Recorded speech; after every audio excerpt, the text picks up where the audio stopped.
ਅਗਲੀ ਖਬਰ ਵੱਲ ਚੱਲੀਏ। ਲਿੰਡਸੀ ਗ੍ਰੈਹਮ ਜਿਹੜੇ ਸੈਨੇਟਰ ਆ, ਉਹਨਾਂ ਦੀ ਪਿਛਲੇ ਵੀਕਐਂਡ ਦੇ ਦੌਰਾਨ ਮੌਤ ਹੋ ਗਈ ਸੀ।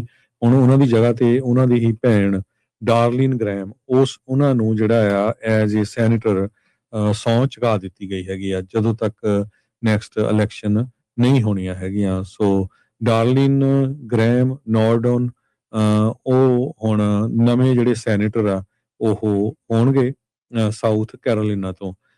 ਬਹੁਤ ਸਾਰੇ ਜਿਹੜੇ ਕੈਂਡੀਡੇਟ ਉਹ ਜਦੋਂ ਇਲੈਕਸ਼ਨ ਆਉਣੀਆਂ ਆ ਉਦੋਂ ਹੋਣਗੇ, ਕਿਉਂਕਿ ਗਵਰਨਰ ਦੇ ਕੋਲ ਪਾਵਰ ਹੁੰਦੀ ਆ ਕਿ ਜੇ ਉੱਥੇ ਦਾ ਸੈਨੇਟਰ ਰਿਜ਼ਾਈਨ ਕਰ ਜਾਂਦਾ ਜਾਂ ਉਹਦੀ ਡੈਥ ਹੋ ਜਾਂਦੀ, ਉਹਦੀ ਜਗ੍ਹਾ ਦੇ ਉੱਤੇ ਟੈਂਪਰੇਰੀ ਉਹ ਅਪਾਇੰਟ ਕਰ ਸਕਦਾ। ਸਾਊਥ ਕੈਰੋਲੀਨਾ ਦਾ ਗਵਰਨਰ ਰਿਪਬਲਿਕਨ ਆ, ਹੈਨਰੀ ਮੈਕਮਾਸਟਰ। ਸੋ ਉਹਨਾਂ ਨੇ ਹੈਨਰੀ ਮੈਕਮਾਸਟਰ ਨੇ ਜਿਹੜਾ ਆ ਸੋ ਲਿੰਡਸੀ ਗ੍ਰਾਮ ਦੀ ਜਿਹੜੀ ਸਿਸਟਰ ਆ ਉਹਨਾਂ ਨੂੰ ਜੋ ਆ ਐਜ਼ ਏ ਸੈਨੇਟਰ ਸਹੁੰ ਚੁਕਾ ਦਿੱਤੀ ਹੈਗੀ ਆ।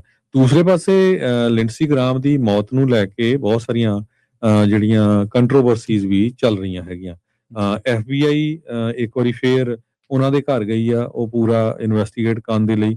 ਕਹਿੰਦੇ ਵੀ ਹੋ ਸਕਦਾ ਕਿਸੇ ਤਰ੍ਹਾਂ ਦਾ ਫਾਲ ਪਲੇ ਹੋਇਆ ਹੋਵੇ।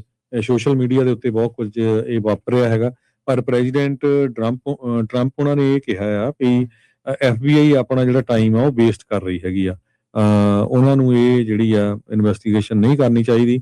ਉਹਨਾਂ ਦੀ ਜਿਹੜੀ ਨੈਚੁਰਲ ਡੈਥ ਹੋਈ ਹੈਗੀ ਆ, ਸੋ ਕਿਸੇ ਤਰ੍ਹਾਂ ਦਾ ਜਿਹੜਾ ਫਾਲ ਪਲੇ ਆ ਉਹ ਨਹੀਂ ਹੋਇਆ ਹੈਗਾ। ਕਹਿੰਦੇ ਵੀ I think the FBI is wasting their time if they are doing that. Graham ਦੇ ਆਫਿਸ ਉਹਨਾਂ ਨੇ ਸਟੇਟਮੈਂਟ ਜਾਰੀ ਕੀਤੀ ਸੀ ਕਿ ਸੈਨੇਟਰ ਹੁਣ ਦੀ ਮੌਤ ਹਾਰਟ ਇਸ਼ੂ ਕਰਕੇ ਹੋਈ ਹੈਗੀ ਆ। ਇਹ ਡਿਸਟ੍ਰਿਕਟ ਆਫ ਕੋਲੰਬੀਆ ਦੇ ਮੈਡੀਕਲ ਐਗਜ਼ਾਮੀਨਰ ਨੇ ਵੀ ਇਸ ਰਿਪੋਰਟ ਦੇ ਵਿੱਚ ਦੱਸਿਆ ਸੀ ਕਿ ਉਹਨਾਂ ਦੀ ਐਰੋਟਿਕ ਡਿਸੈਕਸ਼ਨ ਡਿਊ ਟੂ ਆਰਟੀਰੀਓਸਕਲੇਰੋਟਿਕ ਕਾਰਡੀਓਵੈਸਕੂਲਰ ਡਿਜ਼ੀਜ਼ ਜਿਹੜੀ ਆ ਉਹਦੇ ਕਰਕੇ ਮੌਤ ਹੋਈ ਹੈਗੀ ਆ। FBI ਦੇ ਡਾਇਰੈਕਟਰ ਕੈਸ਼ ਪਟੇਲ ਹੋਣਾ ਨੇ ਇੰਡੀਕੇਟ ਕੀਤਾ ਸੀ ਵੀ ਫੈਡਰਲ ਏਜੰਟਸ ਲੋਕਲ ਅਥਾਰਟੀਜ਼ ਦੀ ਹੈਲਪ ਕਰਨਗੇ ਜੇ ਕਿਸੇ ਤਰ੍ਹਾਂ ਦੀ ਇਨਵੈਸਟੀਗੇਸ਼ਨ ਕਰਨੀ ਹੈਗੀ।